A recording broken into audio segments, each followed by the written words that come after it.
Hello and a very warm welcome to the late-breaking F1 podcast presented by Harry Eade, Sam Sage and me, Ben Hocking. It's a very odd episode, Sam. Well, they are all odd, to be fair, but it's odd because this is the first time in a while that it's not a preview and it's not a review. I can't believe we're back to no race weekends. We've just got to do normal Formula One. So what do you mean I can't talk about a race? I guess we have to talk about something else. What should we talk about? What did you have for dinner today, Ben? What did I have for dinner? Had sweet potato and mushroom pasta. Love that. That is a bizarre concoction. How was it? Excellent. We do it quite regularly. It's one of my favourites. Post the recipe, my guy. What do you have? What sauce do you have for that? Yeah, what's the sauce? Come on, give us some details. Well, it's there isn't really a sauce. So the sweet potato is like it's the sauce up and yeah, it is the sauce. I'm so confused. I'm intrigued. Okay, Harry, it's very good. What about you? What have you had for dinner? I had a chicken Caesar salad. I've got that tomorrow. Delightful. Lovely. To bring it back to F1 related, but still odd things. Have any of you seen some of the drivers being interviewed in the pen and then Brad Pitt is just walking in behind to do his faking? Have you seen Fernando Alonso being like, who the F is that guy? Yeah. So confused. It's like, you're not a driver. But he's like 17 years older than me. Have you seen the fake social media posts they've done about? Yeah, that's very interesting. The whole thing is interesting. I don't know did you cover this at all in the review about? No, we've not talked about Apex. What are your thoughts on the trailer? It's a trailer. It certainly trails. There's a film coming. I know what it's about thanks to the title. It's, hey guys, everyone else is really good on the straights, so they need to be good in the corners, okay? Yeah, but no, not in the corner, in the turns. The turns. Of course, that's the real name for them. That's wheel knowledge in the turns. But how are we going to do that safely? We're not. We don't do safety. We don't do safety at Apex GP. I also love the idea that their search engine optimization, God, this is lame. When someone searches F1, where's the film going to be on Google? Nowhere near the top, is it? Because it's a sport with the same name. That's like calling a film Premier League. It's NFL. It's going to not be it. Where's your marketing gun? I was very annoyed by the name change. But also, if you are listening and you want to invite us to the red carpet. No one's listening anymore, mate. It's true. We talked about whatever pasta you had. Sweet potato mush and Apex GP. I'd like to go to the red carpet event, please. Just once. Right, I'm exhausted already, and we're only a couple of minutes into this. I was also someone that cares. F1 higher or lower is coming up a little bit later on. We're also talking about some comments from James Vowles about their driver lineup possibilities both next year and this year. Christian Horner calling Sergio Perez's performance is unsustainable. But we are going to start with the news of Ollie Bearman, because despite the fact that we want to ignore it because it happened on a Thursday and we don't like that F1, we don't do Thursday news.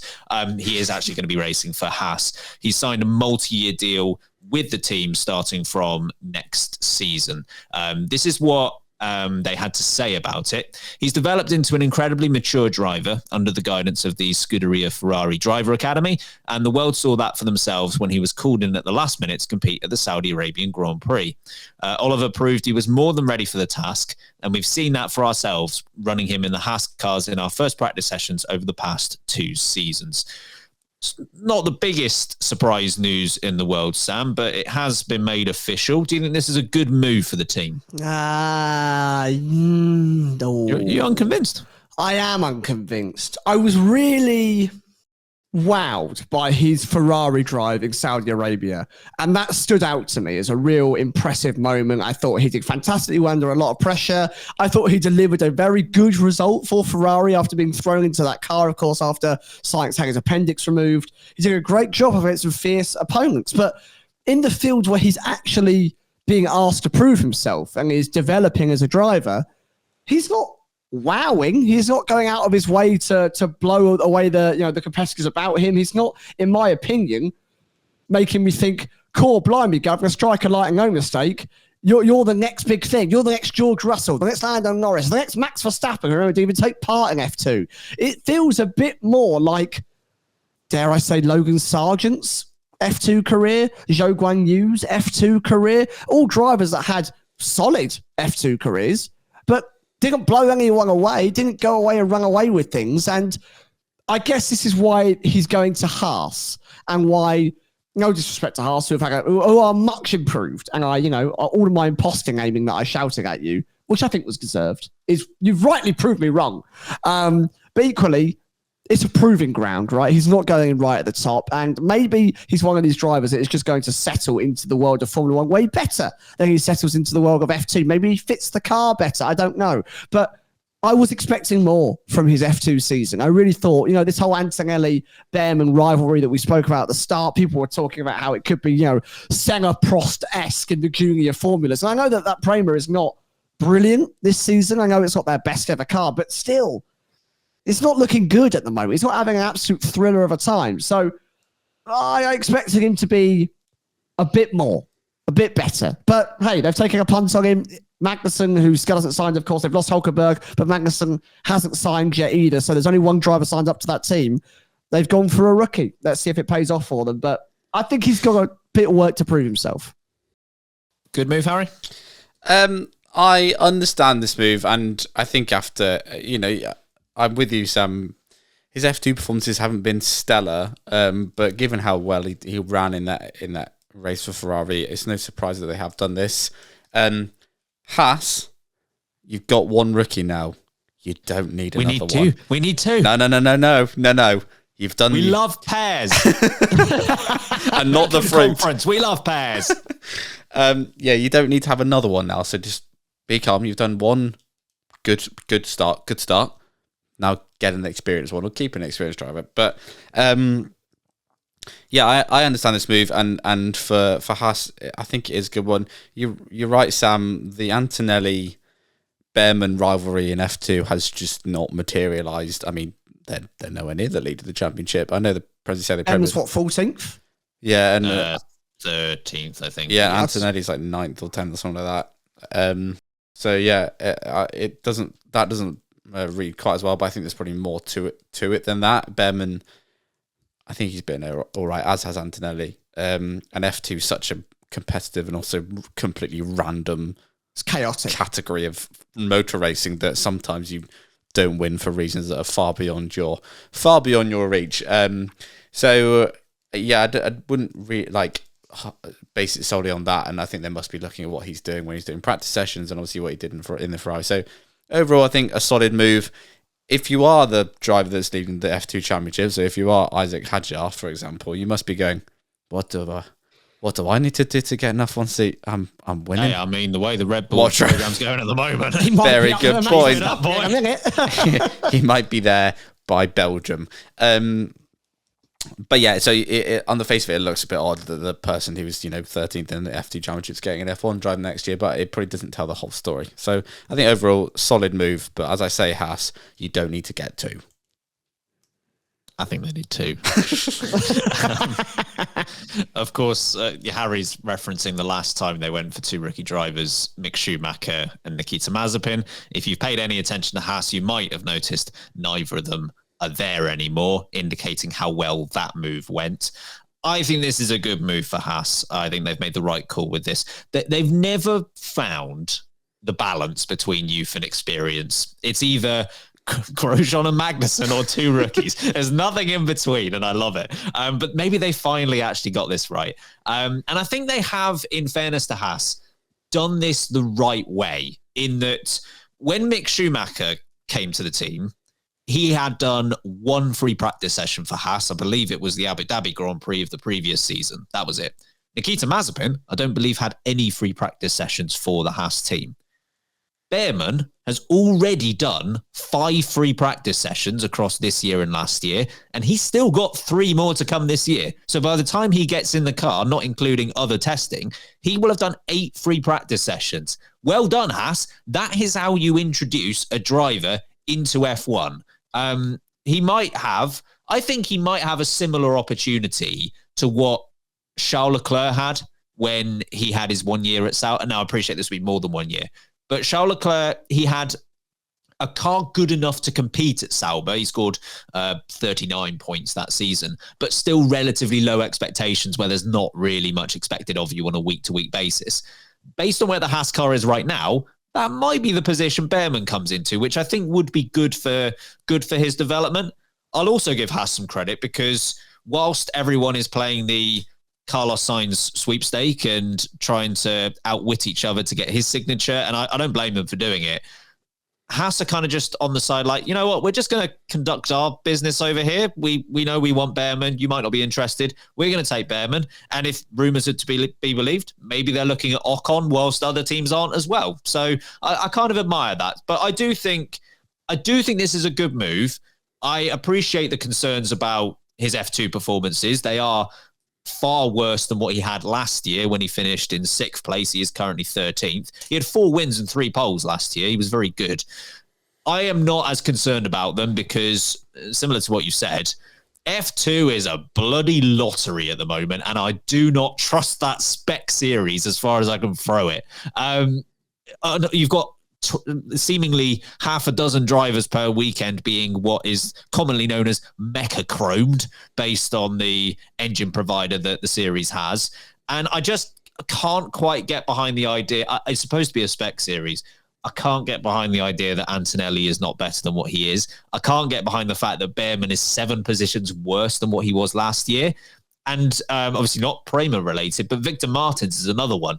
Victor Martins, I believe, was 5th last year. He's currently 14th. It's a bit topsy-turvy. I don't quite trust the results of it this season. I can't lie. So I'm not saying I'm not concerned at all, but I'm not that concerned. I am on the fence, on the side of the fence of, I think he will come good in Formula One rather than be one of those drivers that seems to absolutely destroy all Formula 2 competition. And actually, this F2 season, as you said, is a bit of an outlier in terms of where Prema are sitting, how the cars are being run as a spec series, like you said already. There seems to be a lot of weird variables going on in a season that should be very much state of play is the norm. Everyone has the same equipment and it doesn't seem to be running in that sense. So hopefully Haas are making a good call here and he turns up at the first race next season and he's right up there alongside whoever his teammates can be. And not like this would completely transform the standings, but it is worth mentioning as well that, of course, that Bearman didn't compete in the races that were held at the Saudi Arabian weekend because he was deputising for Carlos Sainz. Speaking of Ferrari, actually, Harry, is there any concern from Haas's perspective? He is obviously a Ferrari junior driver. Is there any risk that, Lewis Hamilton retires early, Charles Leclerc finally decides there might be another team in F1, that Ferrari could just go, we'll have Bearman now and poach him from the team? I guess there's always that risk if he is, property of Ferrari in that sense, but he'd have to have had a really impressive, I'm not saying he won't, but would have had to have, a Charles Leclerc-esque 2018, rookie season, which, again, I'm not saying he won't, but it seems unlikely that he will. So I think he would have to, a lot of things would have to align.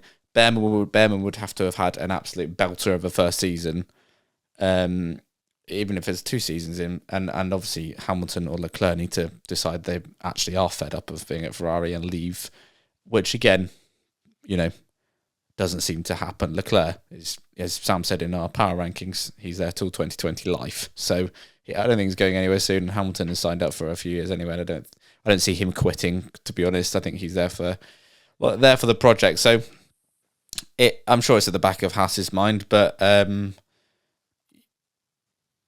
can't not take him up, take him on just for that reason alone. So I don't think there's an immediate threat of it. Yeah, I would agree with you. I think it's worth the risk from Haas's perspective in that Leclerc and Hamilton could be there for quite a while. I guess if you're comparing this to Leclerc as well, when he came in the Sauber seat and there was this risk that he could go to Ferrari, and of course, after just 1 season, we kind of knew that Kimi Räikkönen at that point, he wasn't going to be there for many more years. It doesn't feel like that's the same situation here. So I'm fine with Haas making the call, secure the 2nd seat, and, I don't know, open a driver academy. Haas, that might be an idea. You don't have to, rely on other teams, but yeah, I'm fine with this. Sam, any threat from Ferrari? This is a risk versus reward situation, isn't it? You know exactly what you get when you're picking up a driver who is property of another team, a team that is obviously Ferrari are, in terms of branding, the biggest team. They're always going to be generally as a higher placed team than Haas, although that isn't maybe proving the case on track as we record this episode. But nonetheless, the allure of Ferrari and the fact that they have his contract in hand, it's always going to be a bit of a risk, of course. But you have to look at the rest of the situation. It's contextual. Charles Leclerc isn't going anywhere. That boy is Ferrari, thick and thin. You can't, he bleeds Tifosi, for crying out loud. I wish he didn't. Like to see him do well. As we have on our Twitch stream, the free Leclerc emoji is the most used one by over 87% over anything else. People want Leclerc freed. He ain't going nowhere, folks. The boy's locked up for life. He had the key and he swallowed it. My point is, he's not going anywhere. He's in it for the long haul. And Lewis Hamilton, I think weirdly, the only way Lewis Hamilton walks away after a year is if he gets in the car and wins a title.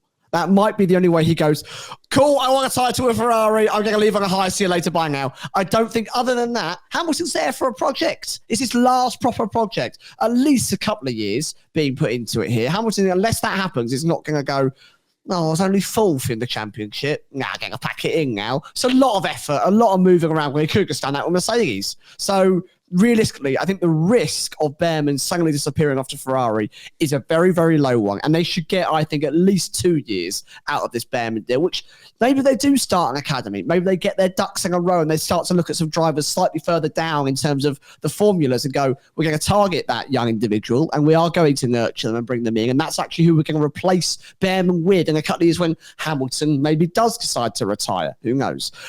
So I think it's a sensible move. It makes sense to have an exciting young prodigy. I wouldn't be surprised if they also get some sneaky little financial deal off of Ferrari for bringing it in as well, and that kind of helps them because we know that Haas aren't the wealthiest of teams as well. So overall, I think it makes a solid choice for a secondary driver for them. Where does it leave Kevin Magnussen, Harry? I think, and again, as we briefly mentioned on the Power Rankings episode, K-Mag, I think he's had enough. He's off. I don't know. He just seems a bit checked out, as you know, based on his performances this year and the fact that he just likes to have a scrap. As Sam said, bare knuckle fighting he'd rather do, which will be excellent to see. But I don't know. I think K-Mag. Look, I could see Haas turning around and going, "All right, Kevin, we'll keep you on." As the experienced hand in this team, it makes sense for a bit of continuity to keep you on. And K-Mag turn around and go, "Nah, you're all right." Probably say exactly like that as well. Yeah. But I genuinely could. I just feel like his heart's not quite as in it anymore as it used to be. He's had a relatively good career, but it's a career where it peaked on the first day. Exactly. Ooh. And he's been booted out twice and got back in, fought back in twice. And I just think maybe K-Mag's like, do you know what? This isn't really worth it for me to be pootling around in a Haas in the top 10, but sometimes not the top 10, sometimes towards the back, and I just think it's not worth it. So yeah, okay, they might want to retain K-Mag, but honestly, I don't know whether K-Mag wants to retain them. Yeah, I think it's a valid question. I initially put down as sort of my own answer to where does it leave K-Mag, and I kind of thought I'm a bit worried for him, but equally there's reluctance, but I'm not entirely convinced what side the reluctance is on, whether it is the team side or whether it is Magnussen's side. The fact of the matter is this, they could have re-signed him as soon as Hülkenberg left. That didn't happen. They could have announced his re-signing at the same time as Oliver Bearman. That wouldn't be the first time Haas have done that with their lineup. They haven't. And that tells you something, that there is that reluctance from one of the two parties. And look, if Magnussen wants to be back and Haas are a bit reluctant, it's understandable because they've got 27 points. 22 of them are leaving next year. At the moment, Kevin Magnussen has 5 points. And if it was down to Magnussen, they would be very firmly in a battle with Williams and Alpine rather than in a battle with Minardi, as has become the case in the last couple of Grand Prix. So I happen to know Haas, fortunately, of a very talented driver. He's just left a team. Or will be leaving a team. He goes by the name of Esteban Ocon. I'd consider giving him a go. Oh, dear. What do you think, Sam, to the Kevin not the Ocon bit, the Kevin Magnussen bit? You know the phrase "up a creek without a paddle." Yes. I feel like K-Mags swam up the creek himself, and then someone on the sidelines has gone, Kevin, do you want a paddle? And he's going, no, I'm good. I'm going to keep going this way. And it's not Haas on the sidelines offering the paddle either. It's, just some passerby going, who's that poor man with a lot of penalty points desperately trying to find Shaw? I don't think K-Mag wants Shaw. I think he's just happy drifting down the rapids. I'm good. I'm easy breezy, baby. Let the current take me. And I think he hopes it's going to wash up on the shores of, I don't know, IMSA or something like that, because he obviously did race at something like IMSA previously, and he quite enjoyed it, and he was quite good at it. And I think K-Mag loves racing. I think he loves going fast. And I just think he doesn't want to go fast in a Haas anymore. And I don't think he wants to deal with this sport anymore. Do you remember when he was out at F1 and he did that? I can't remember the name of it now, but it was almost like the dirt cars, which looked like giant Hot Wheels cars. You just got a big dirt donut. And you just did that for a bit. The absolute biggest case of COVID brain is the fact that he did an IndyCar race. Yeah. Do you remember that? Did he? Yeah, he did an IndyCar race. When? I think it was Road America. Goodness me. I think he wants to race. I just think, but the only thing that makes me kind of debate this is that no announcement has been made. Because I think if Haas are skeptical and K-Mag is skeptical, then why haven't they gone, we'll pack it in? We'll obviously keep to the end of the season. But I do think that why haven't they just come out and said, much like with Alpine, thank you, Esteban, for your services. He'll be leaving us at the end of the season. Why haven't they done that? Why? What do we think? I don't know what the reason might be. Who is it that's kind of going, another year? Well, Get K-Mag to IndyCar because I'm all over that, man. Please. I will become a K-Mag stan. he was. I know, as you say, did a race which I completely forgot about. But I might have completely made. No, I think you are right. This does I'm ring a Googling bell. For a full season of K-Mag, absolutely winding up the entirety of the IndyCar field. I'll watch that. I'll pay good money to watch that. Sure thing. Right, we're going to take our first break on this episode. On the other side, we're going to be chatting through some comments from Christian Horner about Sergio Perez. In June 2021, Kevin Magnussen was drafted in by Aaron McLaren SP to fill in for the injured Felix Rosenqvist at the Grand Prix of Road America. He qualified 21st to retire with a mechanical issue. Aaron McLaren getting rid of a driver. Everyone's seeing it coming. Whatever next. Welcome back, everyone. I have to say, I am faced with something of a conundrum as we exit the break because, Harry, there is a podcast I really like. God. How do I express how much I like that podcast? Gosh, Ben, I was actually sat at work today and I thought the very same thing. And then I heard a voice in my head. It was my voice. It was my own. An omnipotent figure spoke to me. It was me. So Desk next is like, what the hell? Harry's just talking to himself. No, the voice spoke to me and it said, you must leave 5-star reviews if you like podcasts. Folks, please, if you like us, if you're brand new to the podcast and you enjoy Sam drinking an Aperol Spritz whilst we're in the middle of it and talking about sweet potato mush, that's how we intro. Still confused. Then please, if you haven't already, please leave a 5-star review because it massively, massively helps. And as I always say, every time we do a push, it works. And when we don't do a push, you stop doing it. So we're going to keep pushing because that's how this works. Yeah, please, a 5-star review. As we always say, you may write whatever you like. As long as there's a 5-star review attached to it. We don't want good reviews with a 1-star rating because that's someone bad. did actually do. Yeah, people. We appreciate the effort, but that's actually unhelpful. 5 is good. Yeah, 5 is good. 5 more is good. So please, you may write whatever you want. This time you can write sweet potato mush is the best. 5-star review. They're all from me. I actually had a nightmare that we only got every review was 4-star. And that was it. No one knew how to use the 5-star. Oh, mate. It's terrifying. When you're having nightmares about late breaking, you know you've gone too far. Right, let's move on. Some comments from Christian Horner after what was a difficult British Grand Prix for one of his drivers, Sergio Perez.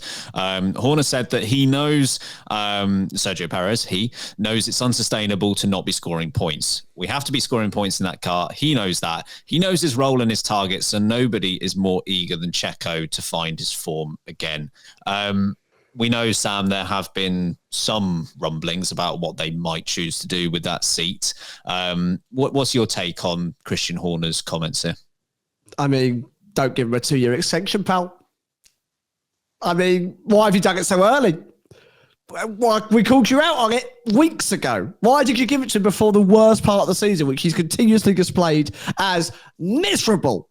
Every time he gets to this part of the season and his form goes out the window. Where's he lost the form? He's got to have it first to lose it, because at this part of the season, he is crap every single time. Rubbish. Terrible. Go listen to our power rankings. Subscribe to Patreon. The link's in the description. The guy was in the top 5 for the first 4 races, and now he is firmly near the bottom because it is so bad. So bad. When Perez crashed at qualifying in Silverstone, it cut to Christian Horner and he just went. Savage camera work, by the way, on that. Excellent work, but we criticise some of the camera work in F1, but sometimes their reaction shot, cutting to a reaction shot, there's just that camera person must have just been sat there waiting for something to happen, and they're like, Perez is off, cut to Christian cam, and he's just like, it's the same guy that does disappointed dad cam, I think. You know, there's one guy that goes, we've got a dad in the paddock, get down now. It's always a guy, brilliant at capturing frustrated fathers. And he got the father of Red Bull now, Christian Horner, of course. Frustrated fathers is an excellent concept for a TV show, album name, podcast. When we're all dads, that's going to be our new show, Frustrated Fathers. Won't be anything to do with Formula One, but come and listen. In what, 10 years' just time? Just moaning about anything. We're so frustrated. I'll do that anyway, so we're going to fit right in. I honestly think that, you know, firstly, I'm still so baffled that Red Bull made this decision when they did. I think that is one of the worst calls they could have made. You know, come on, you know that he's not good through this European leg. And yet, I would argue, okay, he's been worse than expected, because previously last year, obviously, we spoke about how his qualifying was regularly around 10th or 11th, how he'd finish maybe on average 7th, 8th, maybe 6th on a good day, and Verstappen was winning, but Verstappen was so good, it didn't really matter. Well, this season, your car isn't so good. This season, you're not dominant. This season, McLaren arguably are the faster car, and you've actually been a bit lucky in how you've continued to extend Max Verstappen's championship lead, But the only reason I think your Constructors' League is kind of intact still is because the rest of the chasing pack keep swapping and changing. They're cannibalizing themselves. And we brought this up about 2 or 3 months ago, that maybe that's how they win it, because you need 2 drivers to be competing. You need 2 drivers to be on their way, doing well, scoring points, backing each other up. And when Max Verstappen's having a bad weekend, as displayed in Austria, where him and Lando Norris came together, it should be Perez, the next guy on the road, to take the win, to pick up the points, to bring it home. Where was he? Don't know. Not in first, that's for sure, because he was crap again. So sorry and we've got a lot of Perez fans, and I know it must be so frustrating. It must be so annoying, but you've got to be honest with yourselves. He's not delivering. So I think I think they made the call too early to sign him on. I think they should have waited to at least probably Singapore time of the year to see how he's been. And I think actually it's making things even harder for him, which is unfair on Sergio. Of course, he's going to put pen to paper. Where else is he going to go? This is the best opportunity he'll ever have in Formula One. So, yeah, grab it with both hands, Sergio. Fair play to you. But Red Bull, what a terrible call. And now I think you're paying the price for it. You've rushed into something you didn't need to rush into. He's not delivering, as we all predicted he wouldn't. And now you're paying the price for it. So he might be out of a drive, which would be, when was the last time that a driver signed a multi-year deal and then got booted out within the space of 10 Grand Prix? That's how bad it's got. Harry, according to some sources from Autosport, despite having, obviously, as Sam mentions, a contract in place, indications that there might be a performance-related clause regarding the number of points he is behind Max Verstappen at 100. He's currently 137 points behind Max Verstappen. Obviously, if we don't know if there is anything like that in place, but if there is, then maybe that opens the door for Red Bull to do something about this situation. If there is, then I'm less mad about them for signing him for 2 years, because at least they've, and it was inevitable there would be some clauses, but a performance clause in particular makes sense given some of his past form. And right now, I guess they're thanking their lucky stars that is in place. To be honest, for Checo, if that is in place, I don't. Whether I've seen the same thing, and it's is it by the Belgium GP rumored to be? Yeah. There's also rumours, isn't there, of positions in the championship, how far down he could be. But I don't see him making that back up by Belgium. Where's he getting 37 points over Max Verstappen? 2 Grand Prix. Where's that coming from? So sorry, Kirsty. Oh God, believe that. But it's the Aperol Spritz talking. They are from one drink. I'm already cussing. But I'm texting cursing out. Sorry.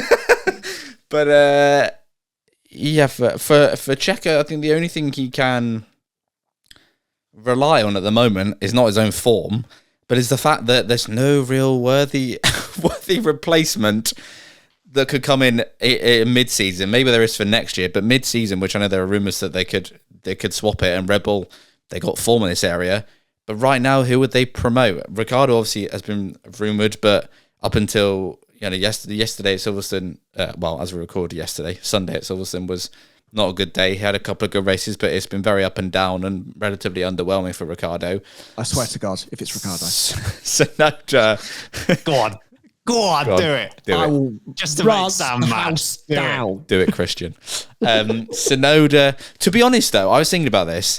You put Ricciardo in the car, right, and I'm not saying it's the right call at all. You put Ricciardo in the car right now. You get your answer. You get your answer immediately, and is it any worse? Are you any worse off than what you currently have? I don't think you are. Rather than doing it for next year, you just go, right, we're gonna chuck it in now and see what happens. Anyway, but yeah, and Sonoda is, he's definitely better this year than he has been over his career as a whole. But that just seems a bit too little, too late for Sonoda.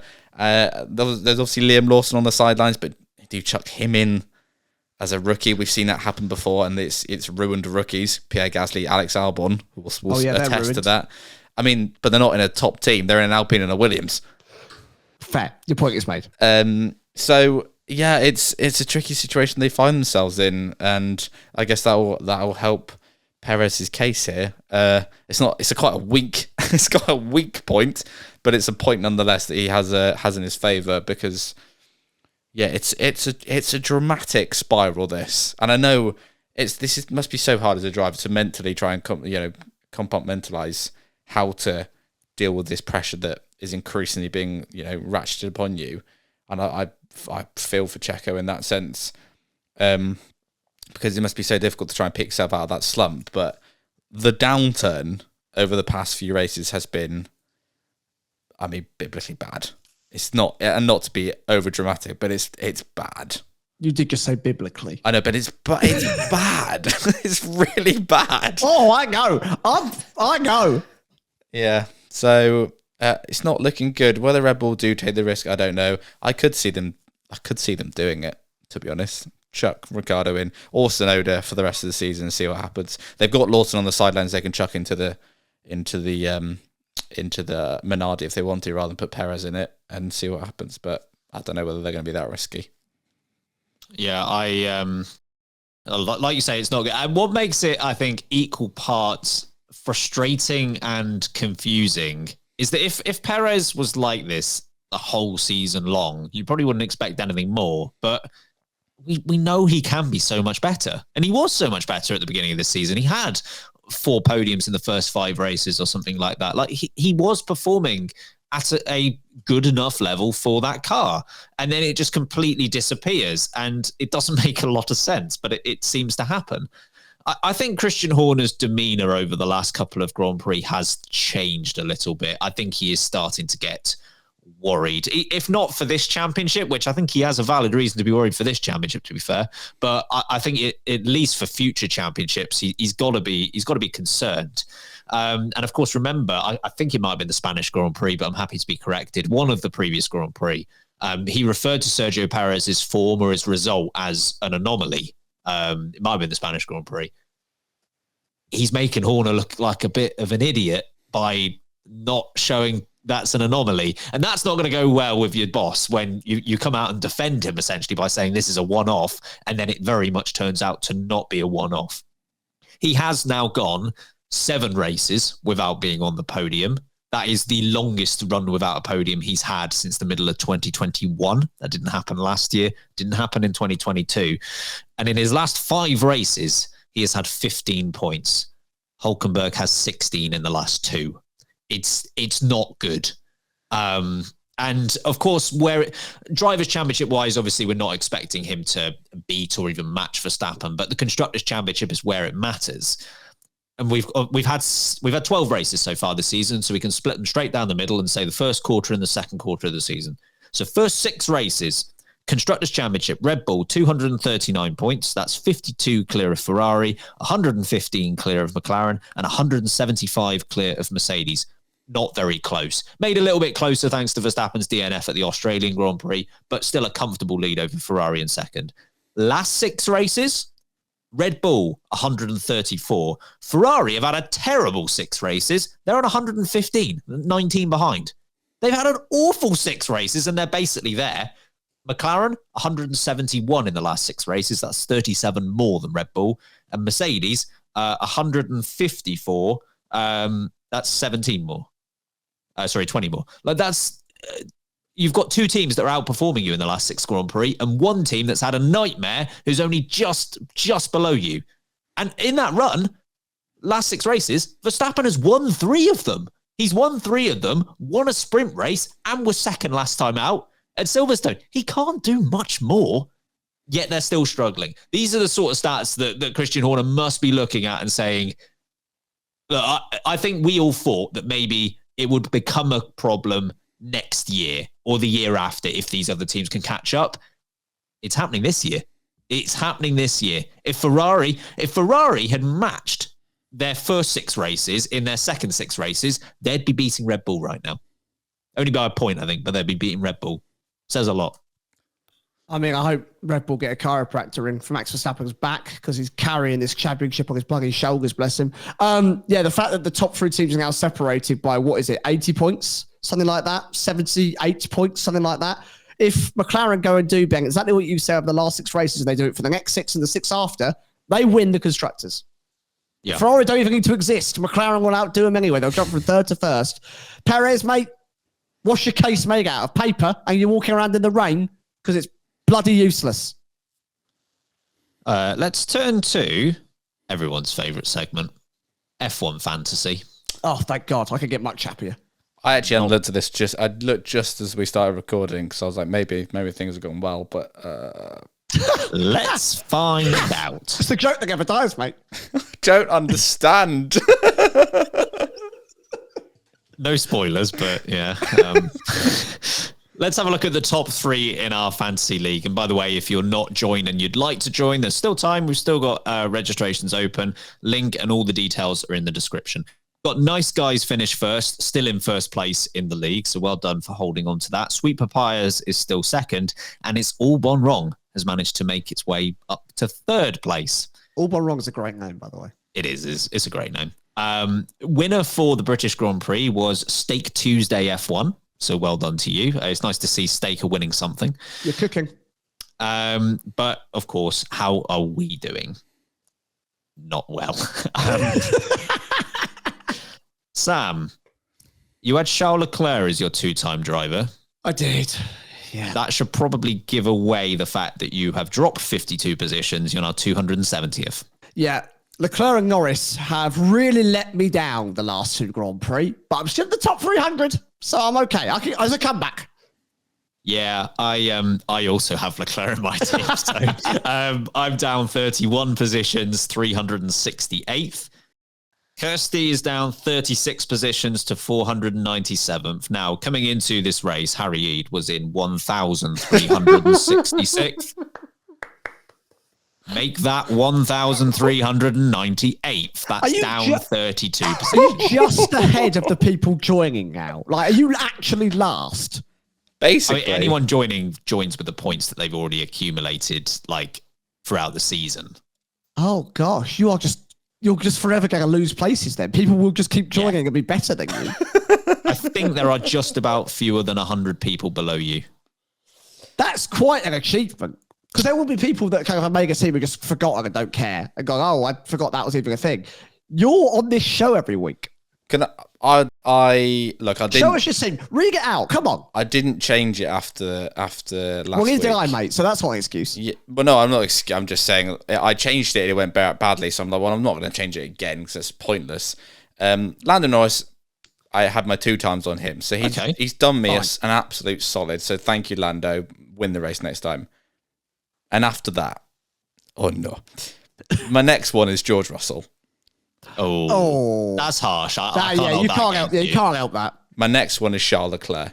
Yeah, we're all on that boat. Yeah. My next one is Pierre Gasly. Got to start the race to score points, I'm afraid, my guy.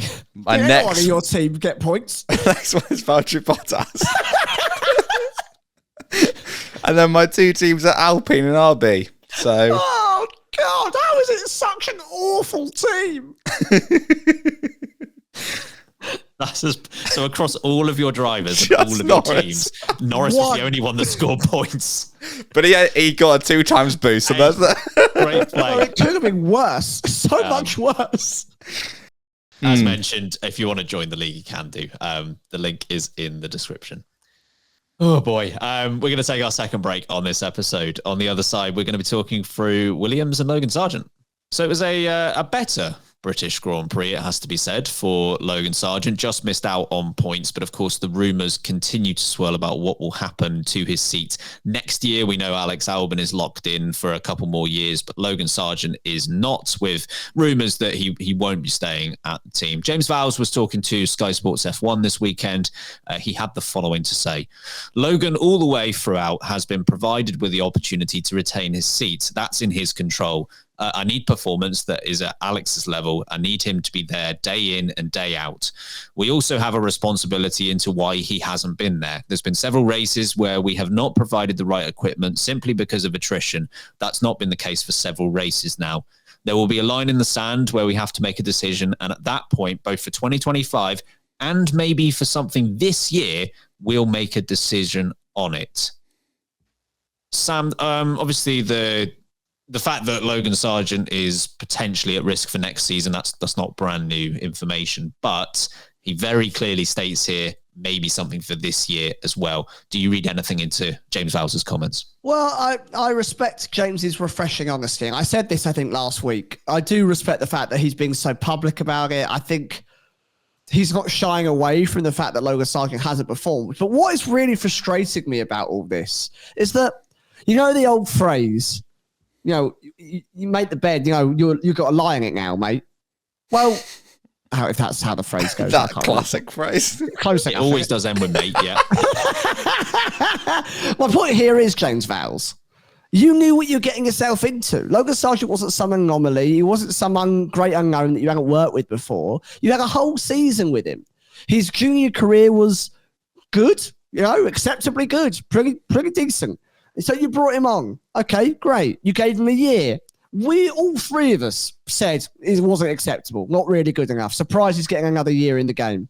You stuck with him. And you didn't choose him, as we've said time and time again, for his ability right now. You chose him for his ability in a season, 2 seasons' time. He had to grow into an acceptable F1 driver that could rival Alex Albon. I don't know when he expected that to happen, but he's already stated in that statement alone, through attrition, we didn't have the right equipment. Through Alex Albon crashing in Australia, he was running a naff chassis. You know, there are a few circumstances across this season where Sargeant hasn't been able to perform. And a couple of times now, he's started to step up again. So whilst I don't think that Logan Sargeant is good enough, and I've said this from the start of the season, because I thought at the end of last season, he wouldn't ever be good enough. But James Vowles believed he could have been. James Vowles believed at that moment that over time, with practice and delivery and experience, he could be good enough. And I find it quite frustrating for Logie Bear that by the midway point of the season, after quite a few extenuating circumstances, it's now being told in the public eye, we might be getting rid of him during the season. Well, what did you expect at the start when you signed him? And then he had a crap load of issues that weren't really his fault. You know, it just feels a bit harsh. It feels a bit harsh. At least stick it out to the end of the year. But, F1's F1. It's a cruel game. So I can see why they're considering it. But you should have considered it at the start of the year when you were making your decision previously, not now. I think that's a bit unfair on Logan, personally. Are they looking at Alpine a few points ahead of them? Are they looking at Sauber a few points behind and thinking, one or two results could be the difference between 8th and 10th here? If we can get a better driver in that car than Logan Sargent, we need to make that move. Yeah, I understand that reasoning entirely. I think what also I find frustrating was James Vowles' very profound way of thinking last season, where he said, we're not aiming to make these momentary gains, these momentary jumps up the table. We're trying to create a legacy team. We're trying to create a team that's building for the future, long-term success. And he said a couple of times in the public eye, well, we don't care if we're finishing, the difference between 8th or 9th doesn't matter to us. We're building a project and a team and we're building that momentum overall to eventually jump to the likes of 4th and then maybe to the fight for 2nd and 3rd and then 1st, not the difference between 7th, 8th or 9th. They're trying to look for something bigger. So if his reasoning for this change is we could beat the RB for 7th or we could beat Alpine for 8th. Yeah, I understand it. But I don't necessarily agree with it going on what he has said previously. I don't feel like that's within his mantra, within his normal reasoning. So I just think he's dug himself a bit of a hole with his choice to keep Sargent on at the start of the season. And he's kind of going, oops, I think I made a mistake here. And I think he's paying the price for it. What are your thoughts on his comments, Harry? Yeah, I'm with Sam. I think you made this decision at the start of the year, or the end of last year, by retaining him for 2024, and I it does seem very, very harsh to be saying this sort of thing in public, and it wasn't like a very pointed comment. It was kind of like at the end of a sentence, wasn't it? All we might think about this year, and I don't know whether that was intentional or not, but. I don't see what they gain by... Who are they going to put in? It's not going to be any of the drivers that they're considering for next year. Antonelli, but I guess that's only for a Mercedes run out, basically. So what gain does that give Williams? Here's a driver... He might be terrible. But here's a driver you could have won. Great. Yeah. So I don't really see the point in that. And look, Sargent's not been great. I will say, obviously, Silverstone was good, and I think there's been a couple of races where the form seems to have been better. It's still not overall, it's still not brilliant. But you're right. I just don't think you can come out and start saying that. I don't know. We've just spoken about Sergio Perez and whether they replace him mid-season. But Williams aren't fighting for winning the Constructors' Championship. No offense, Williams, and I know there's every point counts for them as they trying to retain P7. But also their car's not been there. So I'm not sure you can really say, well, that's going to make the big difference because they've got Alex Albon in the car and even he's struggling to make get those points on the board that they were last year. So it's a bit of a strange one in my view. Why you'd say something like that? I hope they, for Logan's sake, I hope for Logan's sake as a driver, hope they keep him to the end of the year. And it does seem, from all the things James Vowles has said, this kind of seems almost out of character for the way he's dealt with or responded about Sargent. And maybe there's a bit of frustration, but he's always backed the way they've supported him. It just seems odd that now, why now is he becoming frustrated? Especially when you'd say Sargent's probably driving better than he ever has done. Again, not saying that's at a really brilliant level, but it's better than he has done. So just seems an odd time to come out with it. And I guess with the way that James Vowles has spoken about that seat, really ever since Logan Sargent came in, he's been very transparent about the fact that Logan Sargent needs to hit targets, right? But a lot of that narrative has been around when it was 2023, the targets he needs to hit to get into a seat for 2024. And a lot of the narrative is about 2024 targets to get a seat for 2025. This feels like a little bit of a shifting of the goalpost to say, we're now talking about targets to keep you for a full season. Because, as far as we're aware, the contract with him is for the full year. It's not for half a season. That's the bit that I'm most disappointed at. And again, it's not really related to his performances because, as you've already mentioned, guy's not good enough, simply put. And I mean that with the greatest respect. Guy's not good enough for F1. But equally, when you sign a contract, that is a commitment from a driver and from a team. And unless something goes horribly unexpectedly wrong, and I wouldn't call this unexpectedly wrong so far this season, it feels wrong to break that. I am glad at least that James Vowles has been open enough to admit Williams' failings this year, because I've been really disappointed. The lack of performance is one thing, but the fact that Sargent has had so few races this year where he's had the same upgrade package as his teammates, so few races where he has had the same weight car as his teammate. There's been such a disparity, as he says, relating to attrition and needing that extra chassis that they didn't think they'd need and not doing the Australian Grand Prix. It hasn't been a plain sailing season for him. And I think that failing does belong to Williams. I'm glad he's acknowledged that at least. But, the writing's on the wall for next year. But I agree. I don't think there's any value in bringing in Andrea Kimi Antonelli this season, because, hey, if you're talking about long-term ambition, you're talking about Alex Albon making a multi-year, being given a multi-year extension and bringing all these new people in. He hired just about everyone 2 weeks ago. It kind of just doesn't make sense to then give a Mercedes loan for a few months. I don't quite get that. So we'll see what happens. But I don't know. Mercedes have triggered this, change in the FIA rulings about a super license for a reason. This might well be the reason. Hello, everyone. Future Ben, or at least more future than the one you're currently listening to. We have a slight disclaimer, a small note on the next topic that we're going to be talking about, which is Enrico Cardile leaving Ferrari. Just know that at the time of recording this, we didn't know where he was going. It was heavily rumoured that he would be making an appearance at Aston Martin. That has now been confirmed. So if you hear us talking about how it's something that he might do or might consider, just know that it has actually happened. Back to your regularly scheduled programming. Some other news that, well done, Ferrari. You released today before we recorded. Round of applause for you. It's not necessarily... Thank you.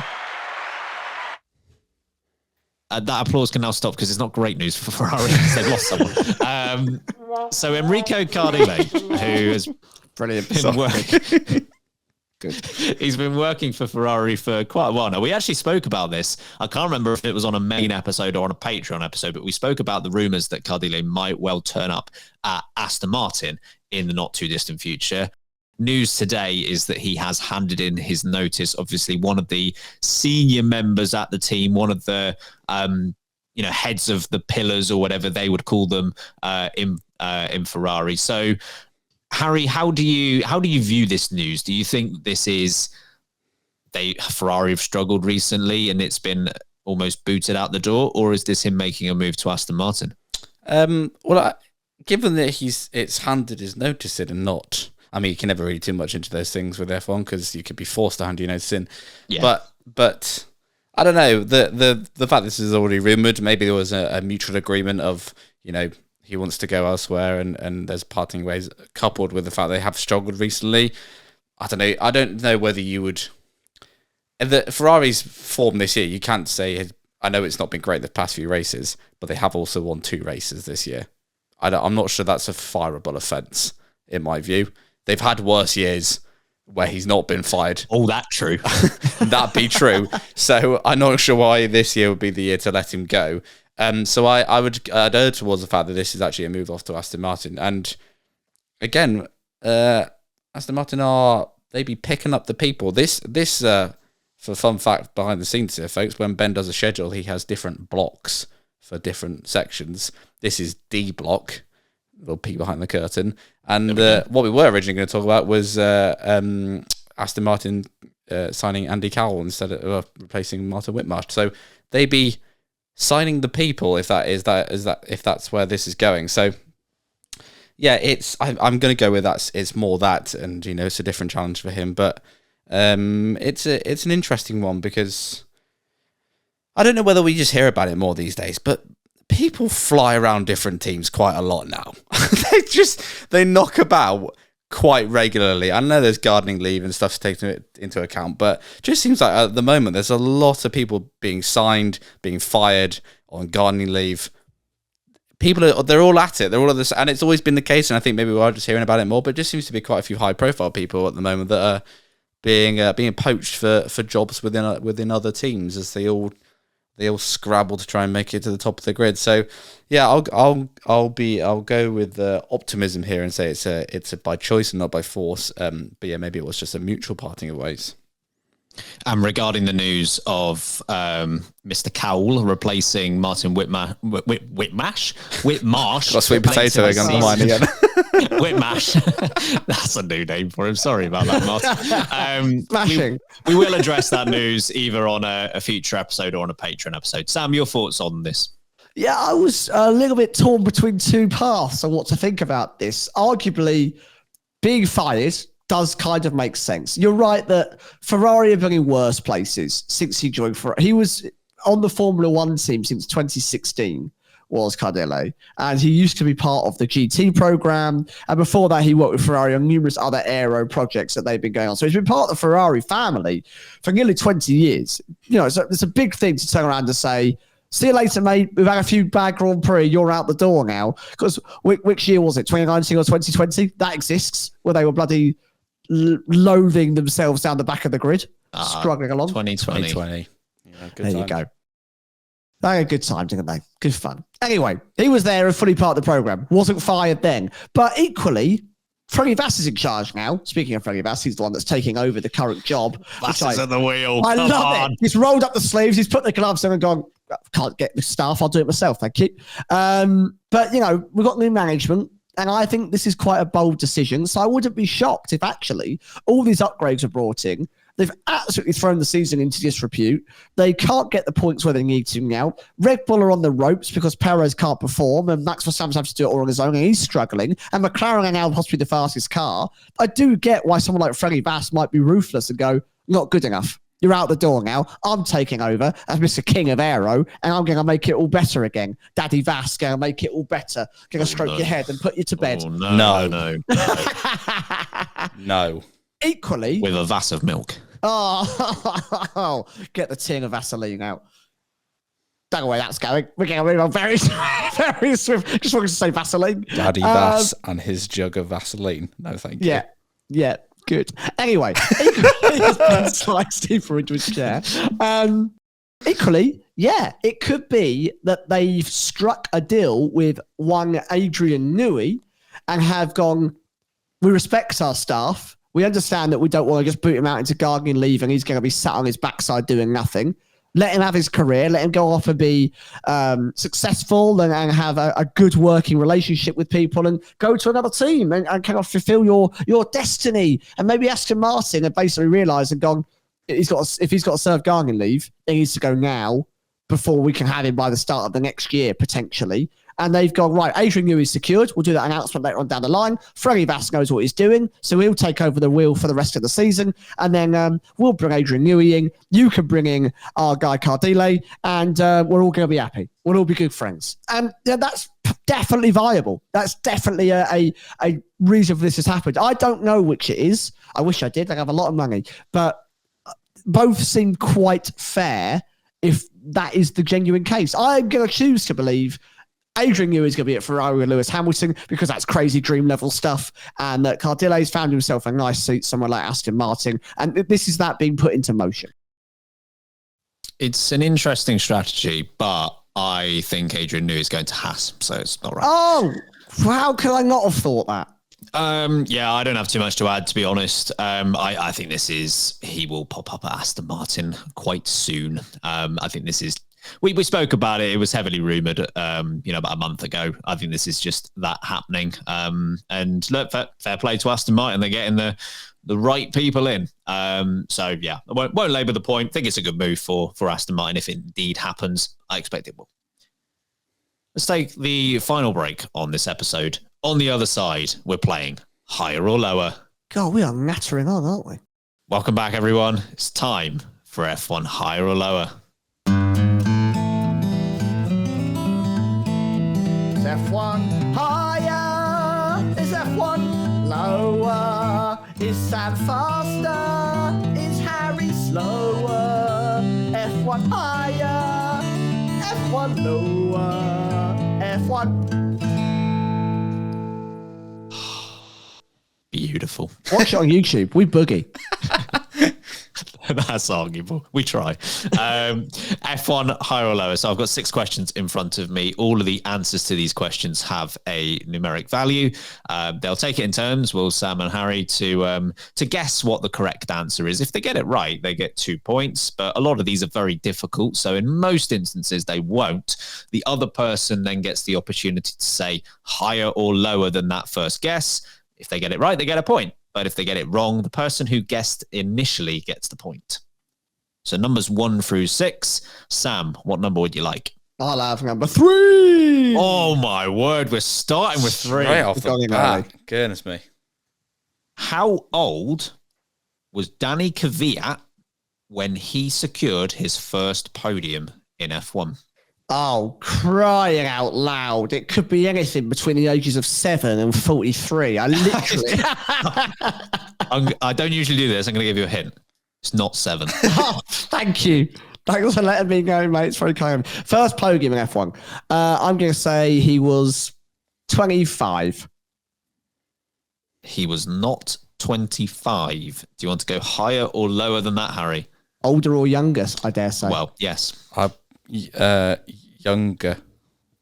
Lower? Younger and lower are both acceptable answers. You get a point. He came into F1 very young, Danny Kvyat, and obviously didn't spend too long at Toro Rosso.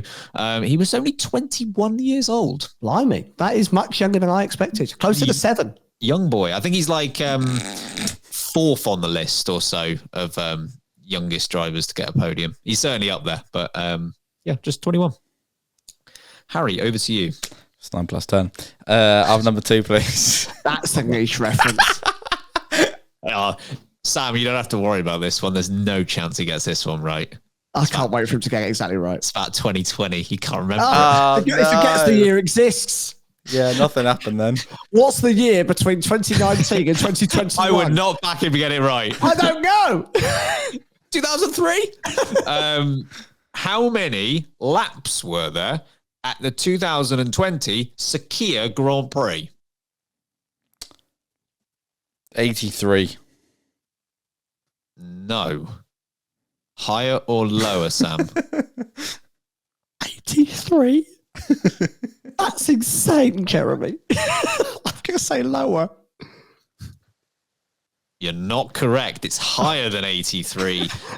There were 87 laps. Are you having a laugh? It was a real short circuit, though, wasn't Yeah, it was it? only I know it was short, but that's insane. We're too busy watching Sergio Perez munch up the field. Sub 1 minute lap. Yeah. Christ, bring it back, I say. I liked that circuit. I like it. Bring it back. Yeah. It's good fun, that, wasn't it? Yeah. Right. Harry takes a 2-0 lead. We'll go back to Sam. 6, please, Ben. Number 6. I want you to tell me what the pole position time was at the 1950 British Grand Prix. Oh, no. It's some kind of sick joke. You don't need to go to temps, but just minutes and seconds. This is like that scene when Jeremy lies about buying a turkey, isn't it, on Christmas? Christmas joke. 2 minutes, 13 seconds. It's not correct.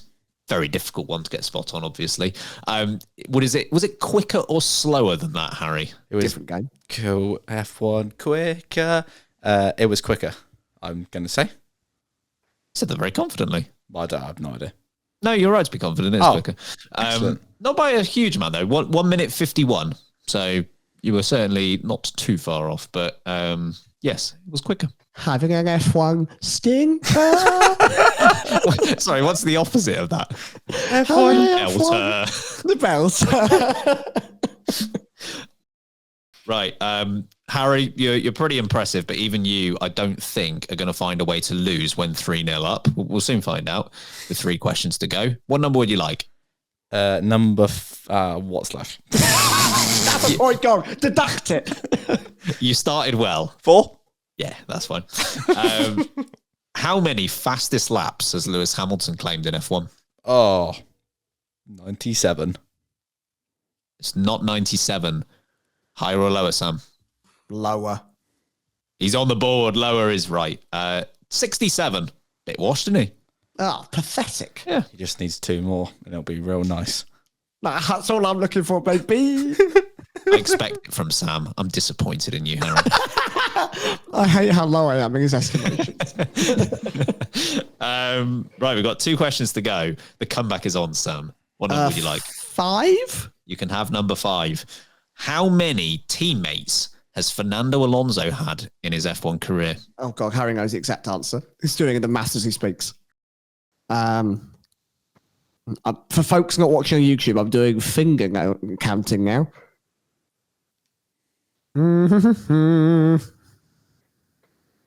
Crikey, mate. Quite a few in there. That's actually absolutely correct. I'm going to go with 14. It's spot on. Oh, no way. The comeback, Sam, baby. 3-3. He gets 2 points for it.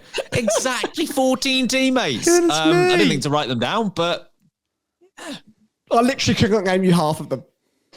does not matter in this game, sir. Back and forth. That's where you want that. But Oh, yeah, that's true. 3-3, which means there is pressure on this final question. But there's even more pressure on Harry Eade. What number would you like? Number 1? He's got it. I'm almost tempted to give you the win for that. How many points did Valtteri Bottas score at Williams? He scored What, in total? in his career at Williams. At Williams, yeah. Oh, okay. He scored 333. Oh, okay. Nice number. Yeah. It's not right, though. Sam, you were 3-0 down. If you can give me the right answer, which is, of course, a 50-50, Yeah, right. of higher or lower, you'll win the game. Well, that's not going to happen. It's a 50-50, and now I'm under pressure. But they've all been 50-50s. Well, they've not. There's technically a third option. It's my turn because I could get it exactly right. Oh, yeah, true, actually. All right. It's a Don't make 33, it conditional. It 33. happened, boy. It's true. I literally have no idea. I don't know why I'm even puzzling it. I'm going to say lower. It was a 50-50 to win it all. He was 3-0 down. He got it back to 3-3. And he's lost 4-3. It's not lower, it's higher. There you go. 411 points he scored at Williams. That's not a bad guess either, Harry, to be fair. Yeah, not far off. Yeah, he had 3 good years, didn't he? 20. Well, Yeah. 13 doesn't really count. Nothing happened, but 14, 15, 16. He was there in 13, but Yeah. yes. Yeah. Anyway. Wow, that was what a ride that was. I'll take it. That was a journey. I'll That was take a it. journey. I'm trying to work out who the 14 teammates of Fernando Alonso are. But anyway, I'll do that on my own time. That's the next back and forth. Bear with us. We'll be here for another 10 minutes. We're just going to let Harry do that. We actually don't have a question of the week this week. Sorry about that, because we are recording early in the week to make sure that all 3 of us can be on the episode, because we know you like that. So no question of the week. Busy boys.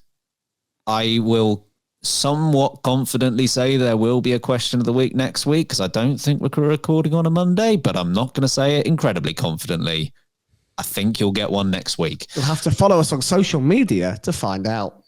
Indeed. Sam, would you mind getting us out of here? Folks, remember 5-star reviews or Harry will cry. I will. He'll do it live on YouTube. I'll get him on Twitch to cry for you all. It's like a weird kink. I'm not doing that. That's going to be great content, actually. That's going to bring in loads of subs. Watch grown man cry.